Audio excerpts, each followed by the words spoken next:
Assalamualaikum warahmatullahi wabarakatuh. Halo, bertemu lagi dengan Ibu di mata pelajaran Sejarah Indonesia.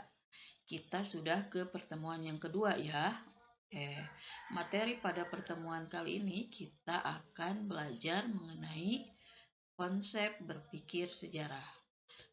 Kita lihat dulu ya ke tujuan pembelajarannya, yaitu memahami konsep berpikir diakronik, kronologis, sinkronik, ruang, dan waktu dalam sejarah. Tapi pada minggu ini kita hanya akan ke ruang dan waktu dalam sejarah dulu.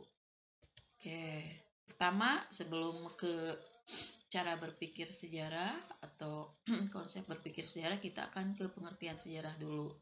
Ada menurut ahli, ada dari Muhammad Yamin, sejarah sebagai ilmu pengetahuan yang disusun atas hasil penyelidikan dari beberapa peristiwa yang dapat dibuktikan. Ada juga dari R.G. Collingwood, sejarah sebagai penyelidikan tentang hal-hal yang telah dilakukan manusia pada masa lampau. Dari pengertian sejarah menurut para ahli, diketahui bahwa atau kesimpulan yang bisa diambil itu sejarah adalah ilmu pengetahuan, membahas tentang peristiwa yang dilakukan manusia pada masa lampau. Ada juga menurut bahasa, ada dari bahasa Arab yaitu syajaratun, bahasa Inggris history, bahasa Yunani historia, dan bahasa Jerman Geschichte. Lanjut.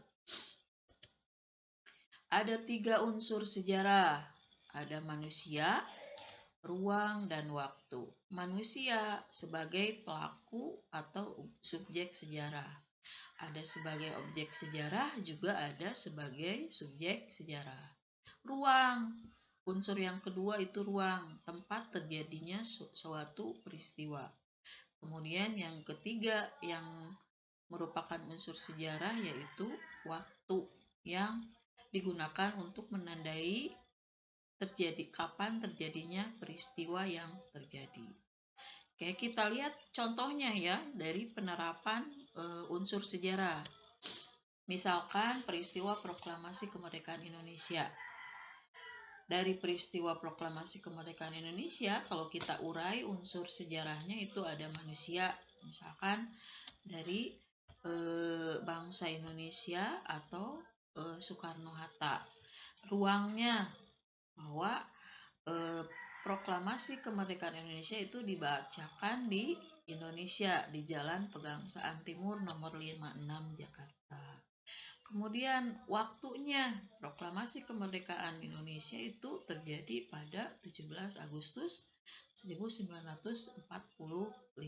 Nah, itu kalau untuk penerapan atau uraian dari peristiwa, kita lihat dari unsur sejarahnya. 3 cara berpikir sejarah, ada kronologis, diakronik, dan sinkronik. Nah, untuk yang ini kita akan bahas minggu depan ya. Ada ruang lingkup sejarah, ada sejarah sebagai peristiwa, ada sejarah sebagai ilmu, sejarah sebagai kisah, dan sejarah sebagai seni. Cukup untuk pertemuan kali ini. Kalau ada pertanyaan, silahkan kalian